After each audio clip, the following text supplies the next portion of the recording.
Welcome to the Half Yard Line. I'm Tim. I am Luke. You are, Luke. And Luke, we have completed 2 full weeks of NFL football. The games are in the books, I believe is your chosen phrase. Yeah, sure. I mean, I wouldn't say I've You got like in the books. You say in the books all the time. I do like in go the back books. to last year. I'm a fan of in the books.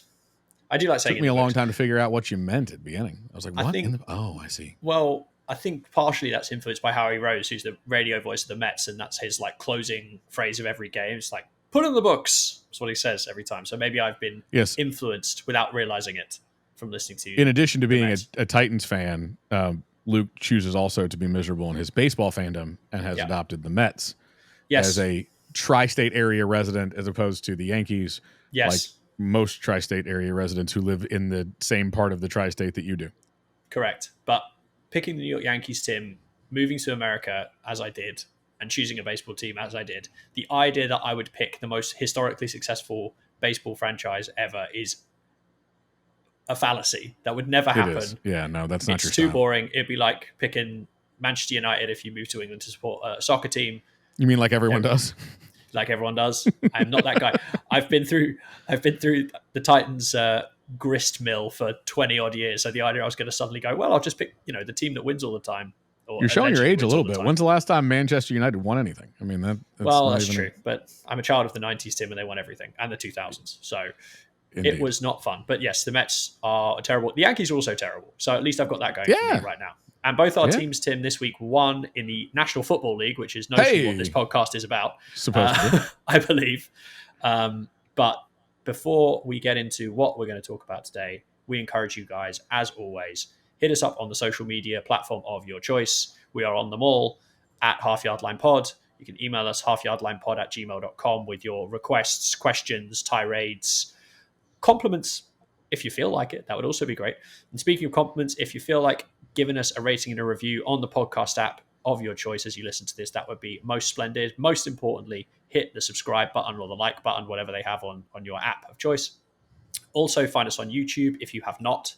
Up until now, we are live on the Tube, and hit the subscribe button on there as well. There's also a little notification bell. Hit that. You won't ever miss a video. We'll publish a full pod every week. Also, some little clips throughout the week to keep the whistle wetted, Tim, across the 7-day week, not just on Sundays. But we've got pressing pod business to get to, and you're going to break it all down for us. What is on the menu for the Half Yard Line 2023 Week 2? Yeah, big show. The first thing we're going to do is talk about Amateur Hour. We had some football last night that was not good.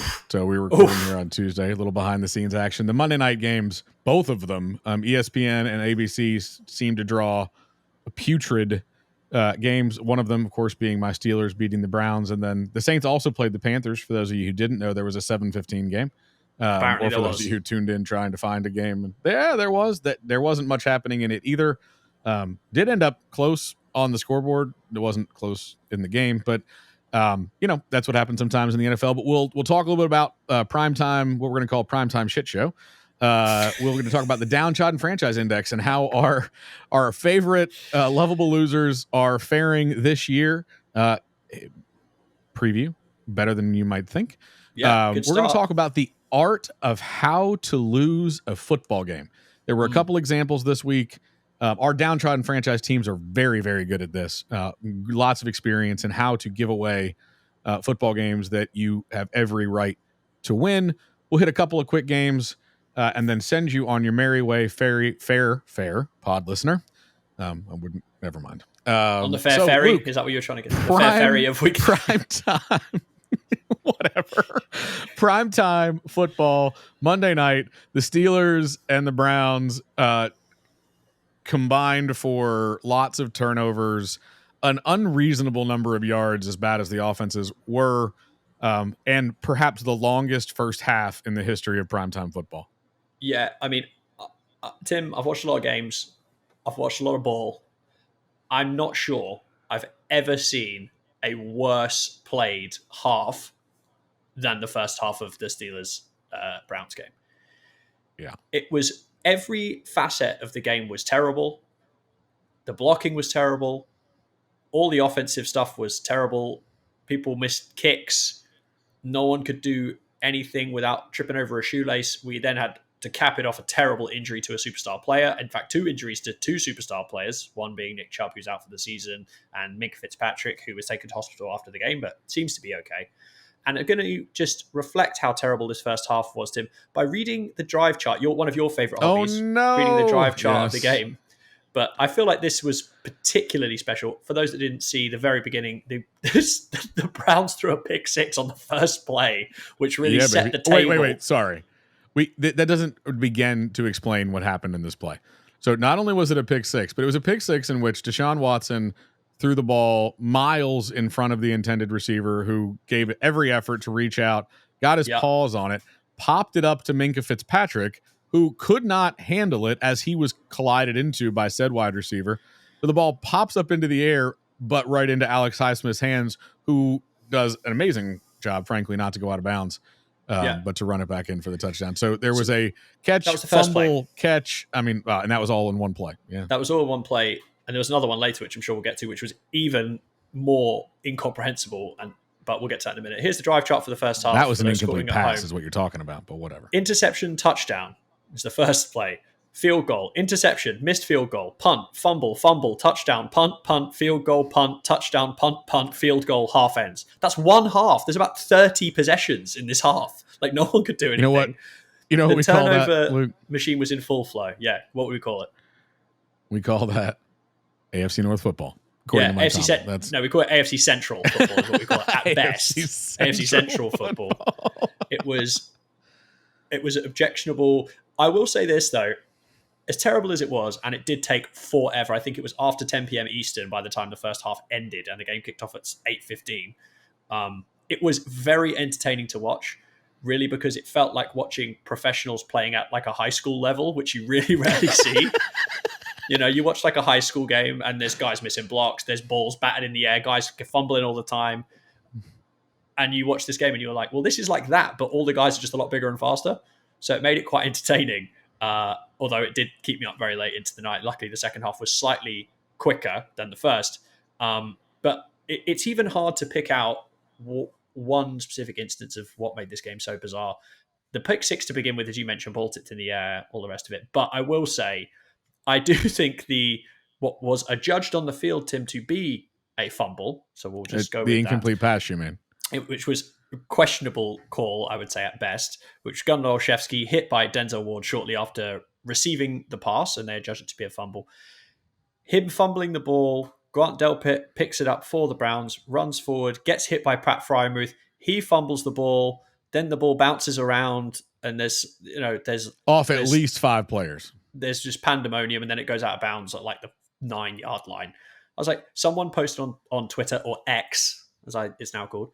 I don't know what sport they're playing in Heinz Field right now, but it's not football, which I thought was fairly. The Rugby World Cup is on right now, and it was like a bad rugby play that also still wouldn't be legal in rugby, but let's forget about that for the moment.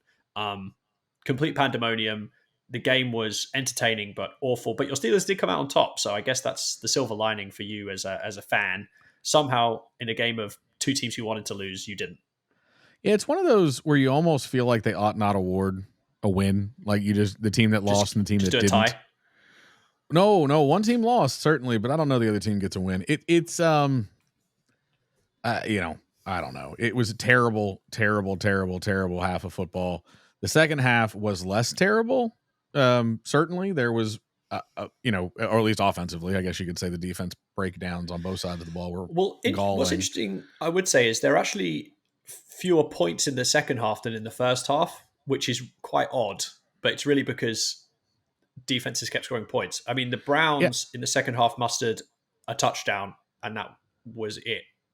And the Steelers mustered a field goal on the first drive, and they mustered a touchdown, but it was the defense who scored the touchdown. So only 17 points in the second half after 30 in the first. So fewer points, although you're right, it did feel a little bit more like professional football in the second half.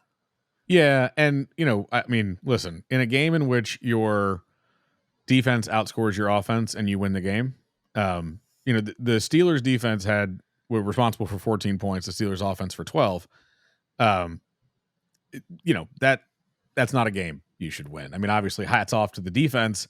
You say, gosh, the defense must have played great. And I've read that headline today. Oh, the Steelers defense is incomprehensibly good. They allowed 408 yards to the Cleveland Browns, led by Deshaun Watson. And that's with the Pro Bowl, all pro, all time running back only playing a third of the game. I have a really hard time, as a Steeler fan saying, yeah, go Steelers defense. And maybe we're spoiled, whatever. But certainly 2 defensive touchdowns is great. That feels good. But the degree to which we got gashed on the ground, the degree to which we had continued over and over and over again to allow Deshaun Watson to convert 3rd and 10, 3rd and 12, 3rd and 9. There was a play late in the fourth quarter. We had the Browns pinned on their own 1 yard line. They need to get to 13 for a first down. And we run this odd, I can only describe it as a nonsense Steelers zone blitz where the corners end up blitzing. And then you have, Cole Holcomb and somebody else, some linebackers drop into coverage, but they dropped into a zone coverage and completely lost view of the players who were in the zone. And you've got, Cooper, whoever it was, standing on the sideline all alone, was never covered on the entire play. You see him break off the line. No one touches him. He runs around the defender who does not follow him. He goes and stands on the sideline, catches a pass for a first down. And they end up, turning that drive into, well, it eventually turned into a fumble, but they moved that ball all the way down the field. And you're just like, how can the same defense who can score 2 touchdowns and is so great and pass rush and blah, blah, blah, not know how to cover? Like, is it just getting half again too cute? Like maybe just let the corners play corner instead of letting the corners play linebacker and the linebackers play corner just to be funny? I don't know. But it's got to get better. Yeah, I think that's fair. I mean, I would just say, the defense put under an inordinate amount of stress in that game by the offense doing a big fat pile of nothing for pretty much the entire... All. Is that how you would say it? Sod all, we would say. Sod. SOD, yeah. That's all right. We'll get there by season's end. But yeah, no, the offense put the Steelers defense in a bind in the worst possible way. And again, I'm a fan of a team where this happens routinely, so I know what it's like. And if you can get a couple turnovers, get some points, I mean, bailed them out in the worst way. One other thing probably to mention on this game is that, and we won't make this a diatribe about the Steelers, although we could. Your offensive coordinator, Matt Canada, has been the subject of ire from many a Steelers fan over the last couple of years, including yourself. I will just speak as not a Steelers fan and say, watching the game planning or lack thereof and the plays that were selected was objectionable. Watching this game, I heard a good phrase the other day where say some teams run offenses, some teams just run plays, and it felt like the Steelers were just running plays on offense. I think that's generous. It's 2nd and 10. We've got a young quarterback who's not necessarily having the best night. Has been hit a few times. We're trying to build him up. Let's run halfback dive. I mean, what are we doing? What are we doing? You're then putting Kenny Pickett in 3rd and long in a game which he's not necessarily playing his best football and is under duress. It's like, put your guys in positions to succeed. And the successful plays ended up being throw it to George Pickens. That worked. Put Jalen Warren in, throw him a little screen, get him on the move. Then later the running game did finally start to gain some yards. But I saw a lot of criticism of Najee Harris in this game, and some of that's obviously warranted. But I think similar with Pickett, it's hard to evaluate guys, especially young players, when they're being put in such terrible situations. Look at Justin Fields with the Bears. We're not really going to talk much about the Bears today, but you watch that game and you think, where is the offense that is helping this guy play better? And I think for the Steelers going forward, won the game, it was disgusting. Have a hold over the Browns, have a hold over Monday Night Football at home, but that would be concern number 1, 2, 3, 4, and 5 for the Steelers going forward. It's just, what is the plan on offense? Because there really isn't one. And again, this is something the Titans did last year, and I would scream at the TV every day, every week. So I know you have thoughts on that, Tim, but I wanted to speak a little bit for you, and hopefully I've done a fairly good job of summarizing how bad Matt Canada is at his job from the outsider perspective. Yeah, and listen, Mike Tomlin has never been one to mince words in press conferences. He has not been supportive of Matt Canada this year. He spoke somewhat last year favorably about Matt Canada, and, saying, look, it's not all Matt. It's a new offense. We got a rookie quarterback. We're trying to get it figured out. We got a lot of young players out there, got to do their jobs. It's about execution as much as it is about planning. Fall back on the truisms. Yeah, and all that's true. And what you're hearing this year is, look, 1 week is an aberration. 2 weeks is a pattern. 3 weeks is a trend.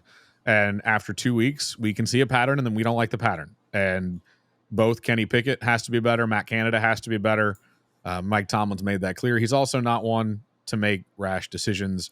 And the Steelers organization, you have to go back a long way to find the Steelers firing coaches in the middle of the season. Yeah. It just doesn't happen. We don't like to fire coaches. We like to let their contracts run out. Coordinators every now and again. Mike Tomlin, I do not work for the Pittsburgh Steelers. I don't know anybody who does. I'm not speaking for the team. I wouldn't be surprised if Mike Tomlin didn't have the authority to fire interesting.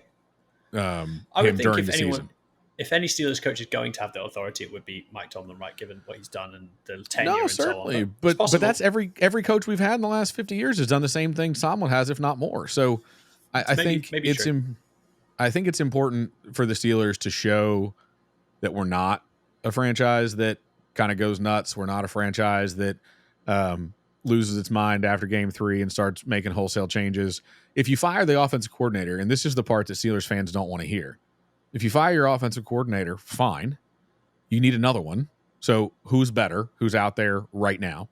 Yeah. You're not going to come and run. You think that guy's out there? New offense in week 2. Yeah. It's not possible. And you bring him in. You go, guess what? You don't have the players that fit your system. You don't have anything. You just have to use these guys better than he did.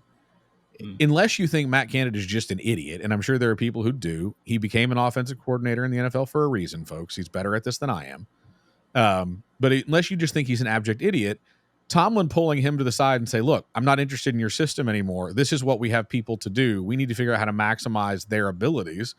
I think Tomlin and Canada can figure that out. If Canada can't call the plays, there are other people who can.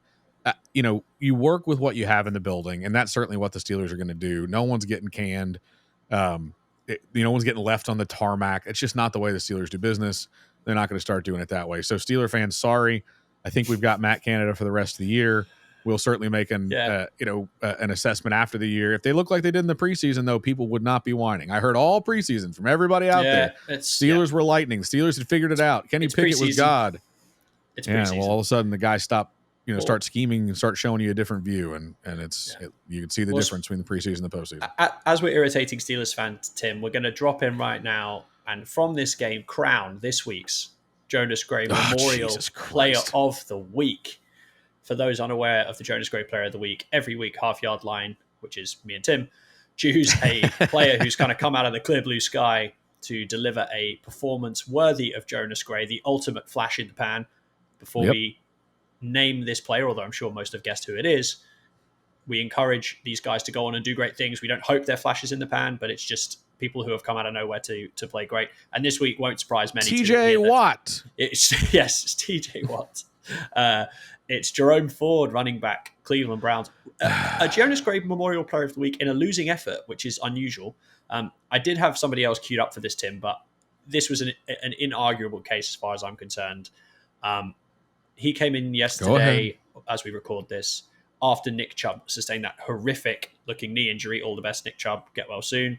He rushed for 106 yards. He also caught 3 passes for 25 yards and a touchdown.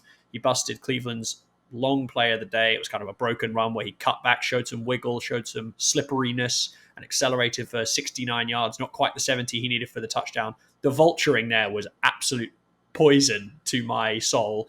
The guy ran all the way down to the 1. Then they brought in Pierre Strong, who was the backup, and let him score. I would have been furious anyway. But he looked very decisive, did Jerome Ford. A guy who everyone is going to blow all of their free agent budget on if you use that in fantasy redraft leagues this week. I can tell you as someone who is in a redraft league, which the waivers process before this podcast come out, so I can say this. We are allocated $100, Tim. You can bid up to $100 on players. Obviously, you tend to space that out throughout the season. I have placed $100 on getting Jerome Ford for the rest of this year because I feel like he's going to be really good. And frankly, who needs it? But Pierre Strong may steal all his touchdowns, Luke. Yeah, and if he does, I'll be broke. But screw it. it's all for the love of the game. So we'll see how that goes for me. We'll report back later. Good luck. Well, about to say, we'll tell you next week how that turned out. Yeah, but the focus is on Jerome. Jerome Ford, Tim, from Tampa, Florida, originally a 3-star recruit. He originally went to Alabama, interesting, to play his college ball. Was there for 2 years. He couldn't crack the backfield at the time. Do you want to hear who else was in the backfield when he was at Alabama? Might explain why he didn't stay there. Couple NFL Harris, players, I'm sure. Just a couple. Damian Harris, Josh Jacobs, Najee Harris, and Brian Robinson were all there. So quite a tough backfield to get into, you would suggest. Bama attracting star running backs, nothing new, but I thought it was particularly What's funny is Bama, throwing off guys who could end up being NFL running backs anyway. Yeah, it's like Derrick Henry fifth didn't guy start. We decided not to keep. Yeah, Derrick Henry didn't start till his last year, and then it turned out he was, unstoppable. It's like, yeah, but he couldn't even play the year before because there was another guy. Bama is just running back you at the moment. So he only played in 8 games, only appeared in 8 games over those 2 years. Then he transferred to Cincinnati in 2020. He was the backup there for his first year, but he still scored 8 touchdowns, so showed some flashes. His starting year was 2021, where he went for 1,300 yards and 19 touchdowns, which is pretty good in a college season, given they only play about 10 games. He was first team All AAC, which is the conference Cincinnati play in, if people don't know. There was a championship game for the AAC in which he was the MVP. They were playing Houston. How's this for a stat line in a championship game? 18 carries, 187 yards, and 2 touchdowns. So you're just averaging 10 yards a carry in a championship game, and you scored twice. He went to the combine, unusually for a Jonas Gray player. He ran 4.46. He's 210 pounds, so that's cooking. Some serious juice. But still, Tim, in the 2022 draft where he was taken by Cleveland in the 5th round. So he's the 156th pick in that draft. Do you want to guess how many running backs went before him? Oh, let's say 13. Unbelievably, that's exactly right. I don't know how you pulled that out. Your guesses are on point this season so far. So he was the 14th back taken. It's analytical, my friend. It's analytical. He was the 14th running back taken in the draft. The 15th, interestingly, was Kyron Williams, who just had a big game for the Rams as well, and was a potential Jonas Gray player. They're churning him out. Yeah, absolutely. Yeah, they're churning him out this year. Puka Nakua as well, who got gazumped last week too. So shame for Puka, but now he's too mainstream.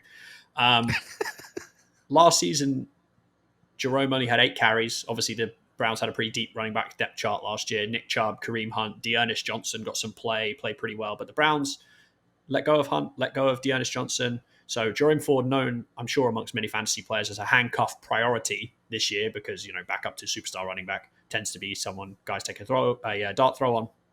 And you could see why. Came into this game, excelled, really one of the few Browns offensive players who actually seem to be good at their jobs. Deshaun Watson, not one of those, but Jerome Ford certainly was. So the Memorial Teaspoon, the Jonas Gray Memorial Teaspoon for week 2 goes to Jerome Ford. Tim, I know you're thrilled with that selection for week 2, but can we talk you about have to say he earned it. You have to say he earned it. You got to give him his kudos. Listen, here's what I'm going to tell you, and you can call it sour grapes if you want. You could have trotted out me, and I would have gained yards. The defense was on the field for an hour. Do you run a 4.46, Tim, by any chance? 4.46 40, is that right? For about 10 yards, yeah. I think I can get 10 yards. 10 yards. 6. 4.46. I don't know. Yeah, 4. In 4.4, I could probably get to the 30. Good for you, man. You're on the Jonas Gray leaderboard for the season. Hope you go on and do great things, especially because I've just used all my fantasy football budget to acquire you. So best of luck, Jerome. Well earned. I hope it blows up in your face. Thank you. And now we can move on to something else, Tim. You'll be pleased to hear. We can stop talking about the Steelers. Well, let's talk a little bit about our favorite lovable favorite segment, favorite group, lovable losers. One of our favorite pastimes is watching how bad football teams continue to be bad football teams. We have, if you don't know, if you're new to the half yard line, we have what we call the Downtrodden Franchise Index. We have a committee in the offseason that ranks the most downtrodden teams. There's certainly some general rules of thumb is what makes you downtrodden, but it is absolutely, at the end of the day, completely subjective. And there are teams in it that you should say wouldn't be, and there are teams in it that you might say should be that are not. So that is where we are. The Downtrodden Franchise Index, however, this year, for those who do not remember, it's Falcons, Commanders, Browns, Lions, Jets, Panthers, Cardinals, Texans, Jags, and Colts. So we got 10 teams, almost a third of the league, in the Downtrodden Franchise Index. A little bigger DFI than we would have had last year, but we want to give people an opportunity. Yeah, opportunity to prove yourself, right? Get a little airtime here. These are the teams most shows aren't talking about. And we talk about them a lot because let me tell you what, it is comedy gold to talk about some of these teams. But we got to start with a little bit of props for the DFI. We didn't talk about this last week, but the DFI went 5-5 in week 1. And 5-5 for, we're saying the worst, most downtrodden, most beleaguered, most hard luck. Beleaguered is a good hard word, luck. Teams in the NFL. We got wins last week out of the Browns, the Commanders, the Falcons, the Lions, and the Jets in that Monday Night Football game that most of us won't forget anytime soon. 2 teams, Luke, WW, starting out the season 2-0. Yeah. Falcons would not have guessed. I mean, I think some of it, you had them as quote unquote a sneaky bad team. And my response was, would it really be all that sneaky if they were awful? And then the Commanders, who I picked to win their division. You did. But, listen, new owner, we'll see. It's been 2 weeks. They played Eric Bieniemy in. We're going to talk about this game a little bit later in more detail. But yeah, Commanders on the up for sure. Yeah. Go Mandos. So, hey, we're moving in the right direction with the DFI on some of these teams. Couple teams working their way out. Couple of teams maybe not. We talked about how terrible the game was Monday night. Browns certainly doing their part to stay as downtrodden as they possibly can. Yeah. The Deshaun Watson contract, the largest millstone in the entire NFL, fully guaranteed through 2026 for those of you who are keeping score of that one at home. So that's going to age well, I'm sure. We didn't even talk about how bad he played. No. The Jets, we could talk about that game. Clearly another team that is finding ways to lose, tried really hard to lose week 1. There was just too much. The Bills refused to let them take the L. So, certainly the Panthers not looking good. The Cardinals, who we will talk about in depth momentarily, looking every bit of the most downtrodden team. That's an 0-17 team if I've ever seen one. Yeah, come on. Yeah. That's I don't have any money on it. I mean, I do. I have lots of money on it. But 0-17 has to happen. It has to. It does. It does look promising. Money, free money. Anyway, we'll get to the Cardinals in a minute. Anyhow, so, I think if you're looking down the league, obviously Falcon the Commanders at 2-0 on their way, looking to improve. If you're looking for teams that are not, you look at the Jaguars at 0-2 on the season, a team that a lot of people had as a surprise, perhaps upside team. They're 1-1. They're 1-1. They just like they I did said, win 1-1. They did win week 1, but they did lose against the Chiefs, despite only giving up 17 points. But they were able to beat my fault. No, they were able to beat the Colts led by a rookie quarterback in week 1. So I'm not sure that necessarily proves too much. But in any case, so, a lot of people thinking that team was going to stick out. I think Lawrence has looked slow. I think Lawrence has looked not the same guy he looked like last year when he was quote unquote breaking out. So it'll be interesting to see sort of how that evolves. He just a naughty boy, as they say in Monty Python. I'm going to leave that one right where you put it. But hey, it's interesting. The Downtrodden Franchise Index is continuously evolving. Lots of things moving around. Any of these games, Luke, jump off the page at you is worth talking about? I wouldn't say necessarily jumps off the page at me. There were a couple of teams that we flagged in the pre-season as DFI potentials, who I think are lurching in the right direction or wrong direction, if you want to pick them. One was the Bears, but both of us picked the Bears. Yeah, to get on the list. But we both picked the Bears then to actually surprise people and maybe not make the DFI. You also had the Broncos as a watch list team there, 0-2. Again, we'll talk about that game in a bit more detail in a sec. So some teams slouching in the wrong direction towards the DFI. The Jags quickly, I mean, I just don't have that much faith in them being good this year. I expounded on this a lot when we did our preseason preview of the whole season. I said the Titans would win the division. Now, the Titans haven't looked particularly stunning by any metric in the first couple of weeks, although did get a win against the heavily favored Chargers at home in overtime, which was pleasing. The 23rd win for Mike Vrabel as an underdog, which is an incredible statistic that they've won that many games as underdogs, but we'll put the Titans to one side. The Jags, I mean, if you hold Patrick Mahomes and the Chiefs to 17 points and you're at home, you better win the game. You had better win that game. To score 9 points against the Chiefs, not exactly a defensive juggernaut at the best of times. I know Chris Jones came back and he had a great game and he's an exceptional player, but the Chiefs also gave up 1 million points to the Eagles in the Super Bowl, so they're not exactly infallible. And if you're going to be the whiz-bang new kids on the block who score 1 million points and, you know, scored a lot of over 30 in week one against the Colts, people were touting Trevor Lawrence as, you know, potential MVP player, all that kind of stuff. MVP player, that's a tautology, but never mind. You can't lose to good teams when you hold them down. It's really, really difficult to do that. And I mentioned it on the preseason preview. The Jags are playing a first-place schedule this year. You're not playing the second and third best teams in the conference anymore. You're playing the best teams. So if you are playing one of those good teams, you've got a chance to win. It would have been a huge statement. Imagine the Jags were 2-0 and they beat the Chiefs. That would have been a massive step in the right direction for Peterson, Lawrence, and crew. I don't necessarily have that much faith that they're going to do that. And a lot of that's just the downtrodden nature of Duval County. The other game I'll quickly touch on is the Seahawks-Lions game, which we're not going to get into, but was an absolute riot. I mean, 37-31 Seahawks. Lions were at home. Lions scored 1 million points last year, gave up 1 million points. They seem to be picking that up in week 2. Had the statement win week 1 in prime time in the NFL kickoff game.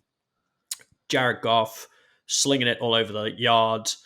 They had Amon-Ra go down in that game. Josh Reynolds stepped up, played well. They had David Montgomery go down in that game. They have Craig Reynolds, who apparently plays NFL football, step in and do some stuff. So I still think the Lions are on the right track to improvement. But yeah, the other main thing was just, you know, warning Bears fans, warning Broncos fans.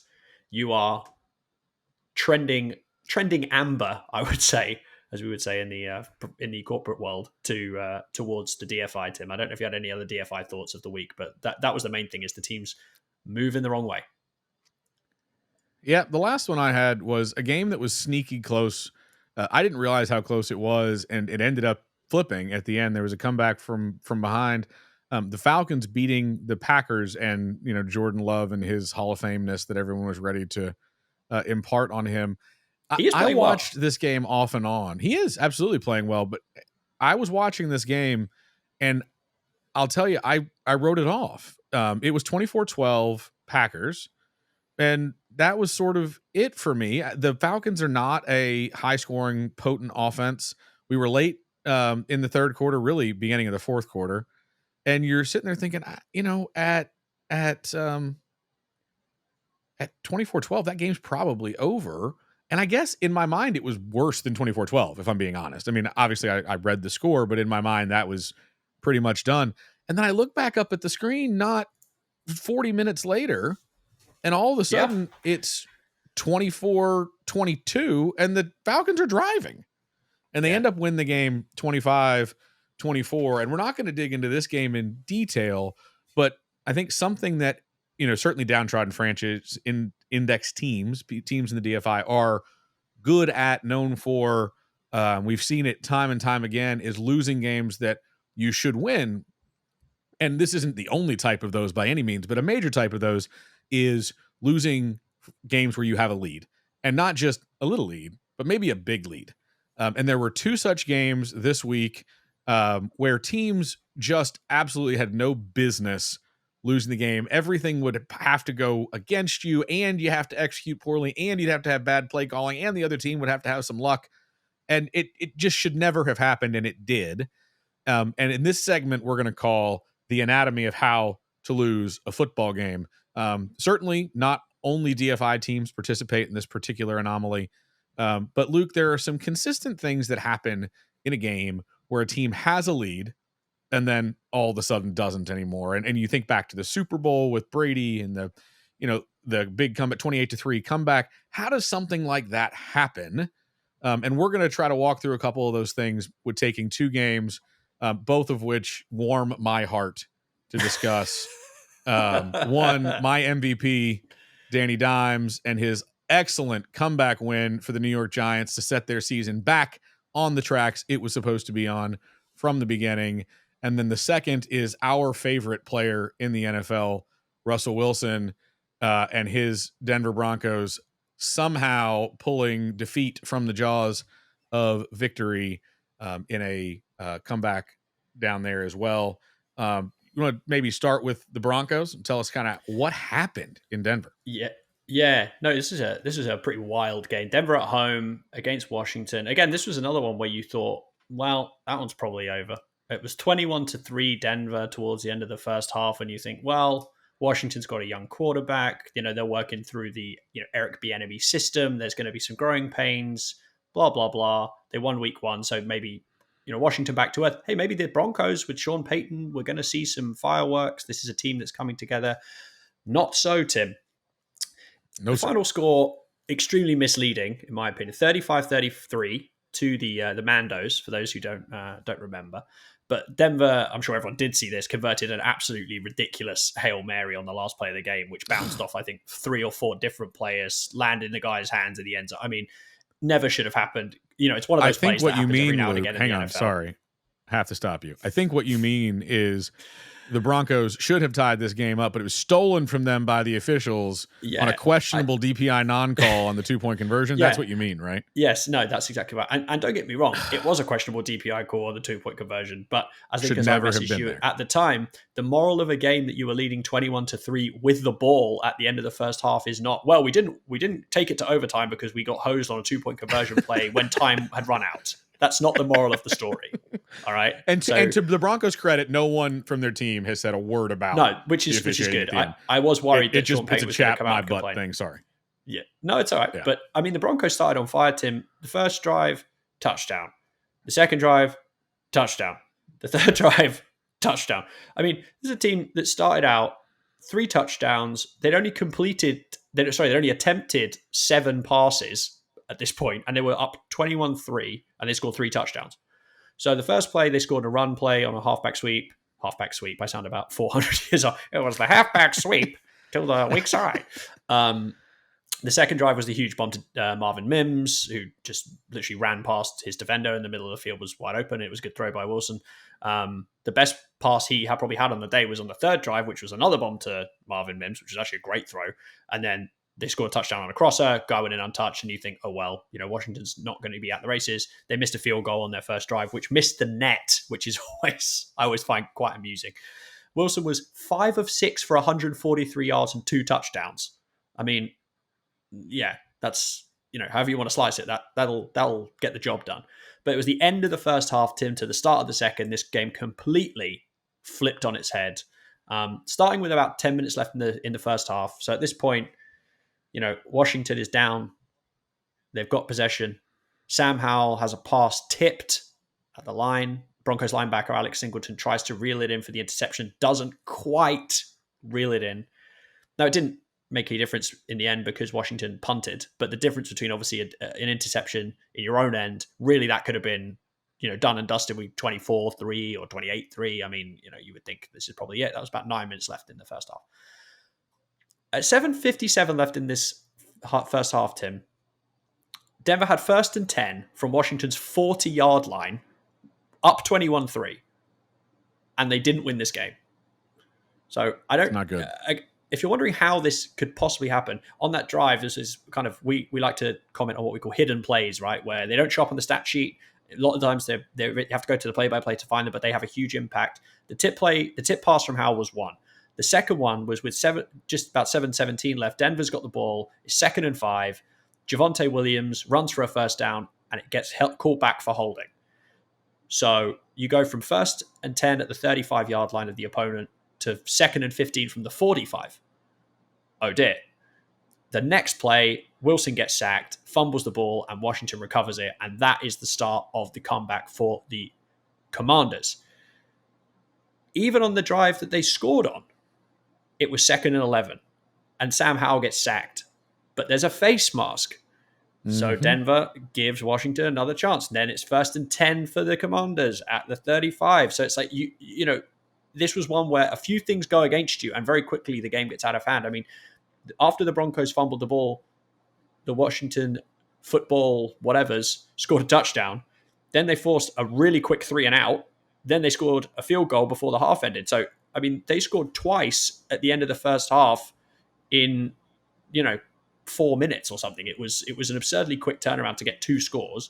And when the Broncos got the ball back, the one chance where you think, right, just at least run the clock out on the half and just get into the locker room and, preserve the lead, at least preserve more of the lead. Jerry Jeudy has a strolling first down on a slant. Wilson throws it behind him. Jerry Jeudy has to kind of fall down to catch it. Washington tackles him.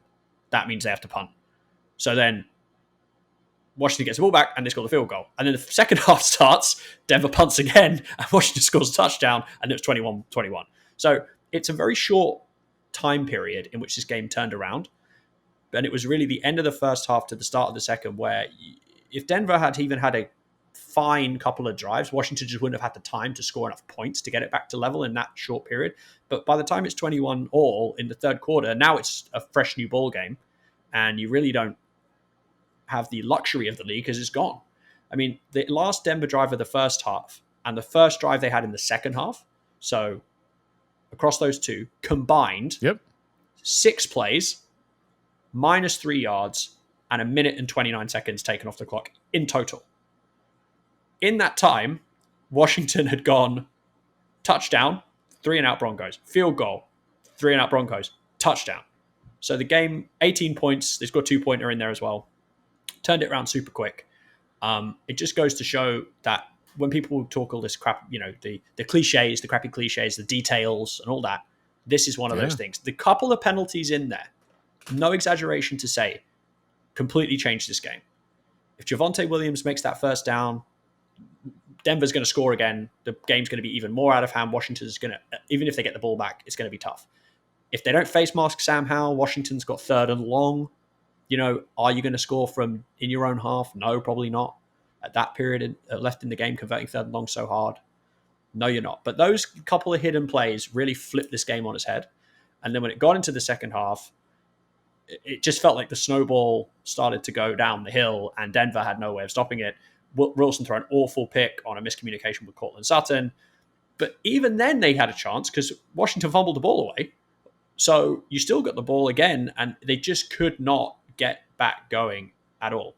One thing I'll say, Tim, because I've just rambled on, but in the first half, Denver had 8 pass attempts.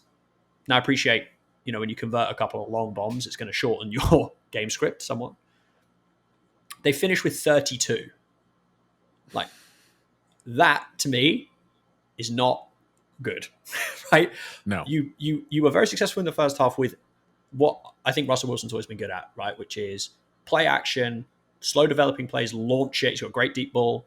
Make the passes you throw count for the maximum possible reward. And then the rest can be dump offs and short stuff and don't, go crazy. The second half, it felt a lot like they said, oh, we're not, things aren't going well. Russ, do something. And Russ didn't do something. And then by the time it got to the end of the game, it was too late. Because even though they had a chance, they should never have been in that pickle where they were down, whatever it was, 11 points with, no time left. So 12 points they were down, I think. So 11 points. So the moral of the story to me is hidden plays, keep an eye out for them when you're watching a game. These things crop up. And don't just expect to turn the ball over to the quarterback and say, do stuff in the second half. Stick to what worked. And I felt like they got away from it. And Washington found what worked for them and they kept doing it. And Denver couldn't stop them.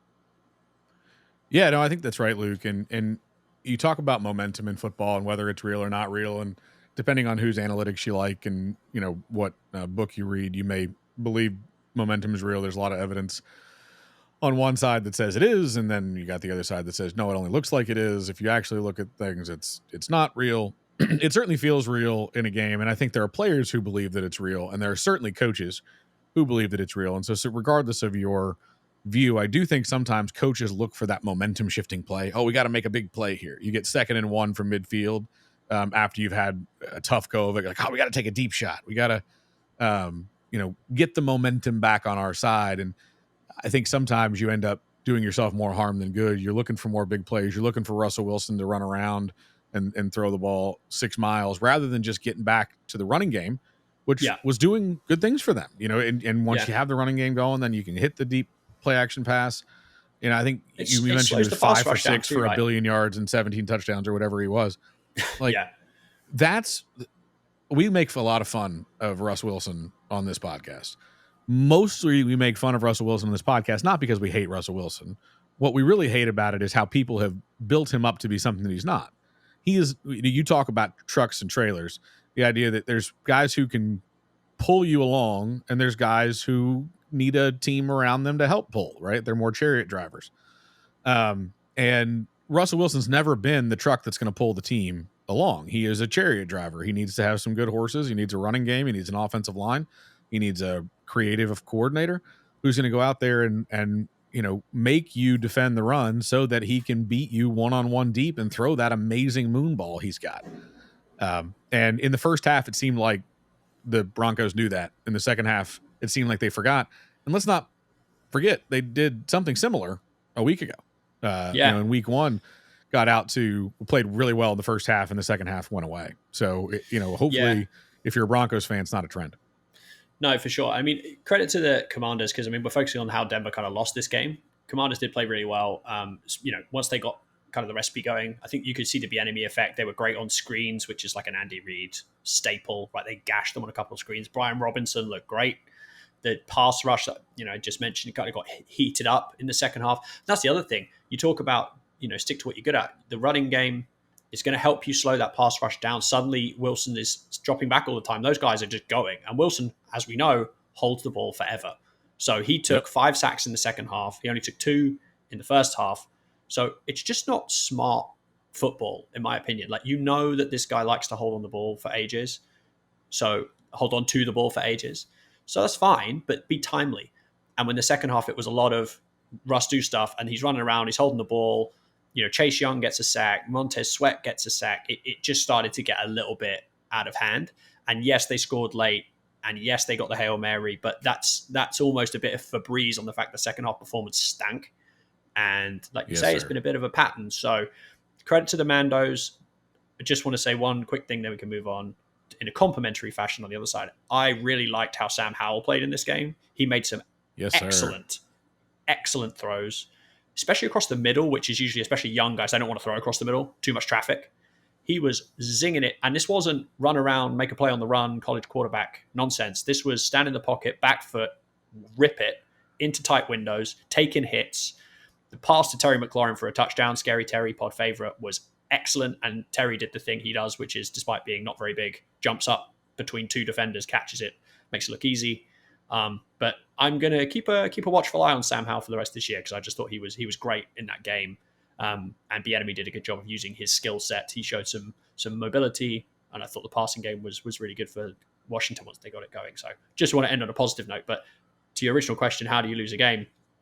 Timely mistakes and losing your way offensively is certainly an easy route to throwing away a big lead. And on that note, Tim, a team that was flying appropriately enough, given they're a bird mascot team in the first half of Sunday's action, was the Arizona Cardinals, a team I said before the season that has as little hope as any NFL team I can remember going into a year. Shot out of a cannon to start the game against the New York Giants, who just got the living crapola beat out of them by the Cowboys in week 1. And then it all just went to pieces for Arizona. Tim, why don't you give us the nuts and bolts on what happened in this one, because it was a bizarre game, another one where you just turned it back on and went, "What? Sorry, what's the score?" Well, yes, it was. And this is my favorite type of game to bet on, by the way. I'm a big intra game. Well, I say I'm a big bettor. I wager like $20 a week. Don't get too excited. But I like to make bets intra game on, teams who are underperforming, reverting to the mean. Well, yeah, but it's really, if you're thinking analytically, it's teams. Didn't you bet on Minnesota to come back against the Colts last year in the biggest comeback in NFL history? And I bet on the Giants to come back and beat the Cardinals at halftime on Sunday. So, it's one of these, and well, listen, don't give me too much credit. I also bet on the Giants to come back, not to beat but to close the gap. I had a hedge bet for them to On the close the gap Cowboys? against the Cowboys last week, and they did Yeah, not. So, not so much with that one. it We'll give you a doesn't pass this time. always work. But yeah, no. So the Cardinals, 20 points in the first half. It was 20-0. I'm texting you and going, God, the Giants are not good. What happened? I think everybody knows at this point. If you don't, listen to more episodes. Big Danny Dimes fan. I call him MVP Danny Dimes because he will be one day. You just wait. This team needs to get better around him. The offensive line doing him no favors this year. Some extra targets in the passing game maybe now, but still have never really put much of an offense around the guy outside Saquon Barkley, who I don't know if you've noticed has a penchant for getting injured. But the Cardinals jump out to a 20-0 lead. The Giants' season looks to be in the toilet. They're 60-0. That's how many points they've allowed, how many points they've scored over 3 halves of football. You could make the case that's it's the worst real. start Listen, to an giving NFL up season 20 points ever. a half is bad. Yeah, at 1.5 games Tampa in, Bay would like to word. If you have 1.5 games played and you've allowed 60 points and you have yet to score not a touchdown, you haven't scored a point. That's pretty hard to beat. Yeah, listen, 20 points a half is like the best offenses in football. Like, man, if we could score 30 points a week, that'd be great. Like, averaging 30 is really, really good. And the Giants were letting the Cowboys and the Cardinals, who might be the worst football team ever, to 20 a half. And so you're watching this game and you're going, okay. Now, I'm watching this game going, well, I mean, the Giants have to do better than that in the second half. Will they be able to come back and win? Who knows? But Arizona, as a DFI team, not quite a top 3 DFI team, but certainly a DFI team, is in the position to kind of make some of these mistakes that these teams make. Josh Dobbs doing certainly a yeoman's job at quarterback, came into the team about 6 days before being named the starter, and came out looking pretty good. And if you look at the beginning of this game, I think people forget the Cardinals missed a field goal on the first series. Like, they were shot out of a gun starting on the second series, but that first series you miss a field goal, and that's also something that DFI teams do. They leave points on the board when they shouldn't. And if you think about how this game went at the end, if the Giants needed a field goal to tie instead of a field goal to win, do these things look different? And they do. And those are the types of things that give teams hope, and not in the moment, but later. You talk about those hidden plays, missing that field goal at the end of the first drive when you ended the half 20-0, you're not thinking anything about it, but it should have been 23. And that made a difference in this game. But if you're looking at what the Cardinals did well, their first couple of drives, I'm just going to read the play selection, is run, pass, run, pass, run, pass. We'll get there in a minute. There's a penalty. And then run, pass, run, touchdown. Mixing the run and the pass. You don't know what's coming. Neither Josh Dobbs nor James Conner are household names at their positions. The offensive line's doing a good job blocking. You're keeping the Giants on their toes. You're walking through. We talk about scripting plays at the beginning of games, how coaches think about this is exactly how you script run, pass, run, and everything's working. Now, occasionally you have an incomplete pass. Occasionally the run gains 2 yards. But in this particular case, it was run for 13, pass for 9, run for 7, incomplete, run for 3, pass for 20, run, penalty, run for -1, pass for 10, run for 4, touchdown. I mean, you can't draw up a drive much better than that. And if you look at the next drive, stop me if you've heard this before. Pass, run, pass, 2 passes in a row here. Sorry, pass, and then run, pass, run for a touchdown. They are literally almost every other play changing what they're doing, keeping the Giants honest. And it's not like, listen, if you're going every other one, well, can't the team predict what's coming? Yes, but they have to defend both because they don't know what you're going to do. And a couple of the runs were scrambles, that was right? Like Josh Dobbs running unexpectedly, that helps bolster that number. Oh, 100%. But again, it gives you an added dimension. The Giants of all teams should know that because Danny Dimes does it all the time. He's a great running quarterback, and it screws with defensive schemes. It's hard to defend that. Absolutely. And so, listen, play calling in and of itself does not win football games, particularly for teams like Arizona. And so what else is going on here? Well, the Giants are helping. And you have to get down 20-0. Even in poorly matched teams, if you're really 20-0 at the half, something is going wrong, and everything that could go wrong went wrong for the Giants. Every single drive after that missed field goal for Arizona in the first half, New York had a negative play, a penalty, a turnover that either extends the drive for Arizona or makes New York behind the sticks. And once you're behind the sticks, we all know it's really hard to establish that momentum, particularly early in the game. Steelers are bad at this. The Titans are bad at this. If you can't get a first down, 2 first downs, your offense never gets in that groove. And so the Giants' first couple of drives are 3 yards, punt, 3 plays, punt, 5 plays, punt, 3 plays, punt. Finally got a drive going through an interception, end of half. So never got in that rhythm and had a lot of negative plays, but not even on their own possessions. So you give the ball back to Arizona, and then you start making silly mistakes. The Giants defense had a too many men on the field penalty. They had a roughing the passer penalty. The coaching, we had a challenge that had no business being thrown. All of those things add up. They add up mentally, and you're going, the gods are against us in this football game, right? You talk about that momentum feel. All the momentum's with Arizona. Oh my God, what are we going to do? What are we going to do? What are we going to do? And it really does build up. And so you're either getting sacked, you're running for negative yardage, you're having penalties on the offense where you're, procedural penalties where you're starting at first. Yeah, and you're 15, chasing, right? You're always chasing just, yards, you're chasing points, you're behind all the time. Absolutely. It's really difficult to play offense when it's 1st and 15, 2nd and 13, 3rd and 15. It's almost impossible. There's just no playbook for that. There is, but it's very short. No, that's right. And in a bid for momentum's not real, once we come out of the half, New York starts 3 plays, 75 yards, touchdown. I mean, exactly what you need if you're down 20-0, right? And that seemed to reboot the Giants a little bit. Now, what doesn't sit real well with the narrative is Arizona then came back and also scored an 8-play, 75-yard touchdown drive of their own. It's a great drive. And got the 2-point conversion to make it 28-7. And at that point, you're thinking, wow, this is going to be tough for the Giants. But 12 plays, 75 yards. Interesting enough, those 2 drives, 0 penalties on New York. And that's not, that sounds like, how many often do you have penalties? A whole quarter of football without a penalty on your team, offensive or defensive, is really good.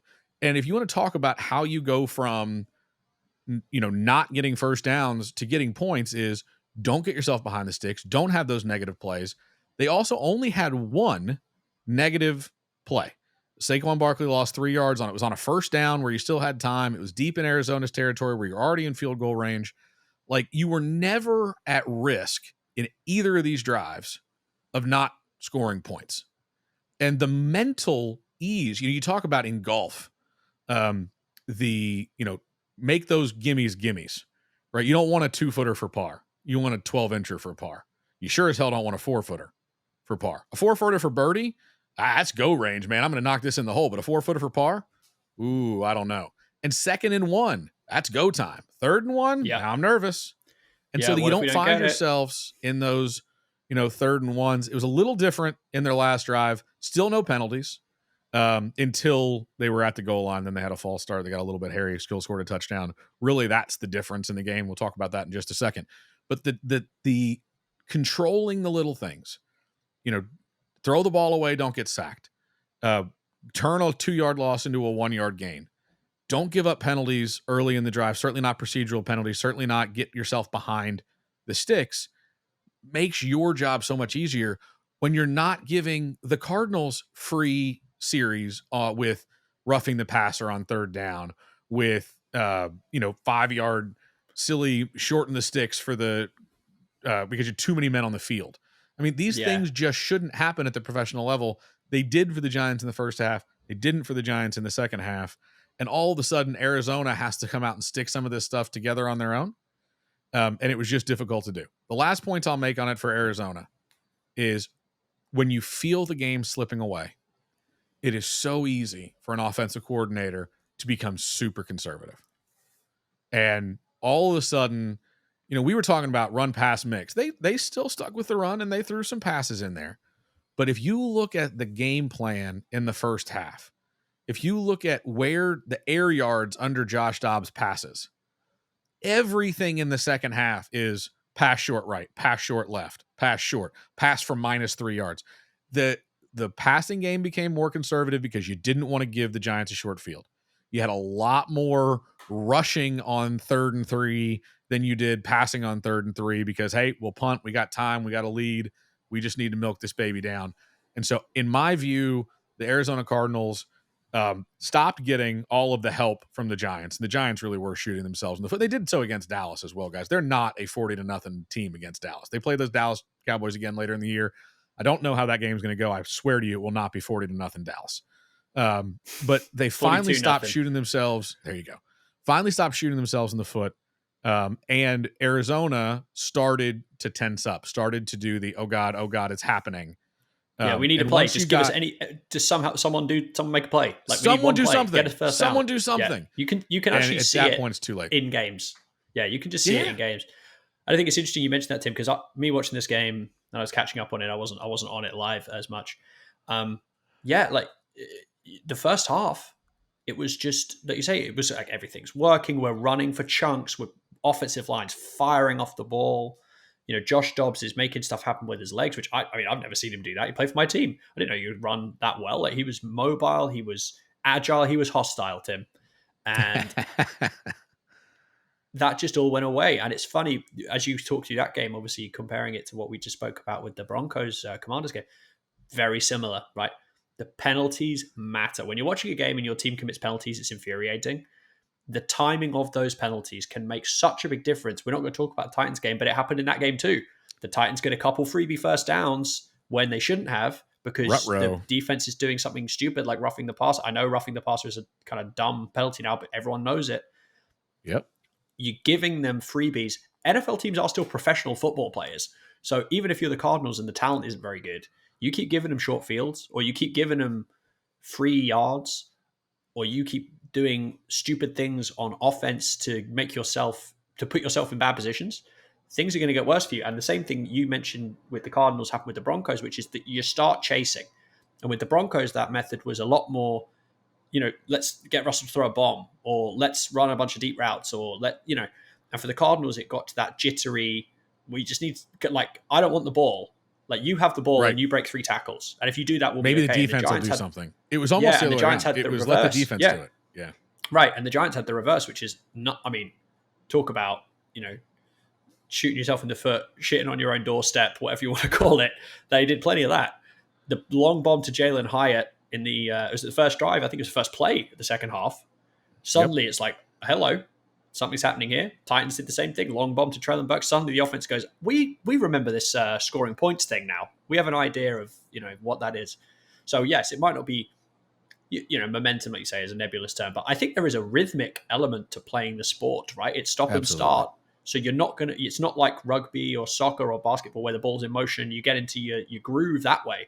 It's repetition. If you start doing the same things over and over again, you get that, okay, we can do this. Like, we've run 8 plays, we've run 5 plays, we've run 3, I think the confidence that comes with moving the chains and the whole thing. And how you call plays. That's the other thing. If you start calling conservative plays, you're in a world of trouble because scared coaching does not get you anywhere in this league. Victories don't come in the mail, Luke. Victories don't come in the mail, Tim. Whether that's 4th down decisions, whether that's play calling, whatever. I think the Cardinals just got a bit of a nosebleed in the second half and said, oh, we've got a lead, and now we have to not give it up. And that does not line the path to glory, that approach, for sure. But I was impressed with them in the first half. But yeah, credit to Danny Dimes and the Giants. I mean, offensive line wasn't very good in this game. And that's MVP Danny Dimes. Huh? That's MVP Danny Dimes to you. MVP Danny Dimes. Sorry. One day. Yeah. But credit to the Giants. Yeah, I think in terms of, to wrap up the anatomy of how to lose a game, don't commit stupid ass penalties and don't get scared, especially on offense, because it permeates throughout the team and you give the other team life when suddenly you can't get a first down. So 2 different approaches, but certainly 2 similar outcomes in how to lose a game, Tim. Before we jump off this, I did in my, what's the opposite of wisdom? Idiocy. Forget. We had a listener request, Tim, if you don't mind, if you would do us this favor. So this is from listener Dom, who's been in touch. You can follow us at Half Yard Line Pod on the socials. You can email us halfyardlinepod@gmail.com. Do both those things if you're so inclined. He requested that as I mentioned earlier in the pod, one of your favorite things is reading drive charts, Tim. Yes. And he requested that you read the Broncos drive charts from their game against Washington. Do you have that open for us? Could you maybe give us a... and I wouldn't even need it open because this is one that I would never forget. The Broncos start the game, touchdown, touchdown, touchdown, and from that moment, they go fumble, punt, pick, field goal, punt, field goal, and then we're not going to talk about the nonsense at the end. But wow, you want to talk about it? Touchdown, touchdown, touchdown is literally as good as it gets, followed by fumble, punt, pick, field goal, punt, field goal. 2 field goals, 2 interceptions, 2 turnovers, and 3 punts is bad football. And just in the interest of fairness, this wasn't requested, but I'll do the Cardinals just, make it fair on everybody, right? Missed field goal, touchdown, field goal, touchdown, punt, end of game. That's you had it, guys. Whoops. You had it and you lost it. So there you go. Again, half yard line pod, hit us up if you've got any listener requests, but that one goes out to listen to. We do love a good drive chart. Well, Luke, listen, we've rambled about a couple of games today. One of the things that we like to do at the very end is just some quick hitters, some stuff I've heard this week that I'd like to get your take on. And one of those is the New England Patriots played the Miami Dolphins. Patriots 0-2, Dolphins 2-0. Yeah. The Patriots fandom, and I'm friends with too many of them, frankly, seem to feel like, well, we didn't win, but we looked pretty good. I feel good about that. The Patriots have had 2 sort of end-of-game close situations. We had the ridiculous pitch back to the offensive lineman this week. That's the second most annoying officiating decision regarding an offensive lineman with the ball in his hands, if that's specific enough for you. Obviously, what's the other pitch one? The pitch back to Cole Strange where they ruled him short. No one who watches football, unless you're a Dolphins fan, wants that to be ruled short. I'm sorry. I don't care if he got it or not. Just give him the first down. Give him the first down. And the refs agreed, hilarious. By the way. And we talked about the Steelers-Browns game, right? Ridiculous plays. Now, that was one of the most insane plays I've ever seen. And it nearly worked. Not as insane as the Jacoby Myers lateral last year, which is going to take some beating. But the most upset, interestingly, also involving the Dolphins, was the Robert Hunt catching the ball and diving over the goal line while getting plowed, his legs plowed from under him last season. When they said, "Oh no, he's not allowed to have the ball," and everyone said, "Just let it, just let it go." There's got to be a rule of cool, right? Rule of cool. It's right. It's cool enough. No one gives a shit if there's a rule which says he can't have the ball. Give him the first Luke, down. There was another play, and I can't remember. It was a fun play, and they let it stand. And immediately after, they come back from the break, and I told you, I'm like, everything about that play was illegal. And they came back from the break, and they documented all of the things that the team, I think it was Washington, somebody scored a touchdown, and at least there were 3 different fouls. No, it was the Patriots. Was it the Patriots? Mac Jones rolling to the right on a play which looked like I couldn't even tell if it was a run or a pass. And then because it was supposed to be a run, and he threw it. Yeah, and there were about 20 people in the end zone. And he just threw it anyway. And you had linemen downfield. You had a receiver who was eligible blocking downfield after the 1 yard grace period where you get to chuck a guy. It was great because he thought it was a run play. And then you had, it was everything about that play was. They let it stick because it was a great play. Next. It was good fun. But yeah, you were saying Patriots fans saying Patriots fans. Good. Maybe there's something to be said for that. We're 0-2, but it's a good 0-2. Do you buy? Yeah. The point is, do you buy? Not even specifically to the Patriots. Is there such thing as a good 0-2? I'm going to say there is. Oh, now there is hope for you 0-2 teams. Yeah, there is. They will let the statistics out on in a couple of the games at the weekend. If you're 0-2, your chances of making the playoffs are about 11%. This is since 1990, I think. And then I think if you're 1-1, it's like 40, and if you're 2-2, it's like 60 something. So. 0-2 is not good. You're not dead yet, but you're getting there, right? Yep. I was on the Patriots. I have actually been quite impressed with them because of who they're playing against mostly. Yep. Now I know the Eagles haven't started this season like a house on fire, but it's the NFC champions who were scoring points for fun last year. They got beat. It was 25-20. Kept it close. Mucked the game up a little bit for Jalen Hurts and company. Didn't make it easy on them. The Dolphins scored a crap load of points against the Chargers. Tyreek Hill had 200 and some odd yards. it was a barn burner, a flaming farm outbuilding of a game. It was in week 1, Tim. A phrase we'll come back to later in the season, I'm sure.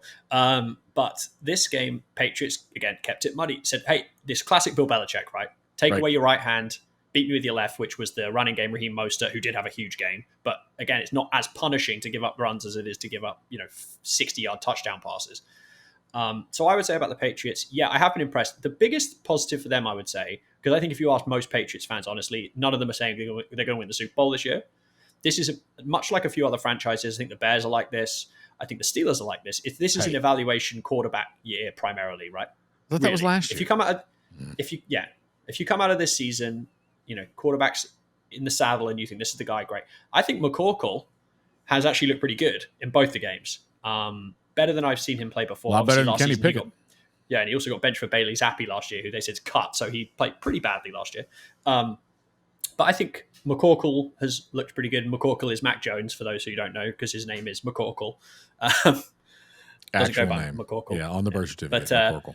Yeah, but I think he's looked pretty good, actually. So I would say on the Patriots side, yeah, I will buy that they're a good 0-2. And I think, you're not playing teams that, frankly, are a lot better than you. There should be some road ahead for the Patriots. Doesn't necessarily mean you're going to win 12 games, but I think reasons to be cheerful if you're a Pats fan, to be honest, despite the record, as opposed to some of the other 0-2 teams where you think, just pack it up. Well, therein lies my last question of the episode. There are 9 0-2 teams in the NFL. I'm going to list them for you. I want you to give me the 1 out of 9 or 11% that's going to make the playoffs this year. Okay? Okay. Patriots, Vikings, Chargers, Panthers, Texans, Bengals, Cardinals, Bears, Broncos. Oh, man. It's great. By the way, putting it that way is interesting, right? One of those teams, statistically speaking, is going to make the playoffs, but only one. Ooh, that's really tough, actually. I am going to say... Oh, God, this is tricky. I want to say the Bengals just because they've been good. Yeah. I'm not going to say the Bengals. It's too obvious. Screw it. Burrow's in trouble, man. He's hurt. I'm going to say... Do you know what, Tim? I'm going to leapfrog off our last conversation. I'm going to say New England. Why not?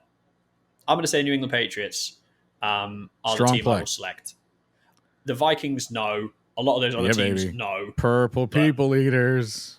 But I'm going to say the Patriots, yeah. Of those teams that are 0-2 that you just listed, I would have been most impressed with the Patriots. So I'm going to go with them. Have you got a choice? Would you agree with me on that or not? No, I'm taking the purple people eaters. Go Vikings. You guys go Vikings? Okay. I think... Yeah, no. Not going to happen. I wasn't going to do this, but if you would indulge me, 40% of the teams who are 2-0 are supposed to miss the playoffs. Yeah, I think it was 61. I'm going to look it up so I have the exact number, so I don't get screwed over by the math guys. All right, let's say it's 66 because that'll make the math easier. 63.8, Tim. 60. So let's call it 60%. We're going to round. So we got 9 teams. Yep. At 2-0. And those 9 2-0 teams, 3 of them are going to miss the playoffs. Okay. All right. You ready? Yeah, it's going to be hard for me to remember, but I'll try. Go for it. Well, I mean, you have a computer in front of you if you'd like to pull up the standings. That's true. But Dallas, Miami, the Cowboys, Dolphins, Niners. Yeah. Ravens, Falcons, Saints, Bucks, Eagles, Commanders. 3. Not going to Okay, that's actually easier than I thought. Falcons... Bucks, I would say, because I only think one NFC South team's going to get in. I think it'll be the Saints, although I've not really been that impressed with them, but I just don't not buying the stock of the other two. We agree. The third of those teams, before this I would have said the Ravens, but the AFC North's been so bad. I just think they're going to make the postseason. I will go with... I don't know. I know you want to do it. You know you want to do it. You know you want to do it. Do what? Pick the right team. No, you're gonna have to help me here. I'm the Eagles. Bit, so the Eagles are going to miss the postseason. You can go Eagles. Okay. They are 2-0. Sorry, of course. They have looked unimpressive. They only have a plus 11 point differential. They should have lost to the Vikings. The Vikings absolutely crapped the bed the entire. You were talking about the Vikings almost came from behind and won that game in a game they tried so hard to give away in the first half. The Eagles have beat underwhelming competition that has not played well, and they've not done so particularly convincingly. Jalen Hurts still looks very good, but he does not look good enough to carry that team. The wide receiving core is coming back to reality in some ways. They have had great games out of their running backs. Gainwell looked good week 1. Swift looked unbelievable in week 2. Yeah, however, that's not going to be repeated, though. You feel right? That felt like a bit of a 1 week. That's right. You can't get that forever. Yeah, that's my interesting. view. I would say, yeah. And so I think see. It's a good pick, right? One of the NFC East teams to not sustain is probably a logical thing to do, right? Like, not all of Dallas and the Commanders and Philadelphia are probably going to all make the postseason. Yep. I mean, I know 3 NFC East teams did last year, but it's tough to do that. So yeah, that's probably fair, and it just depends on who your choice would be. I'd probably say Washington as my third team. I like what they've done so far. I've got them winning the division, so I can't. You've got them winning the division, so you can't do that.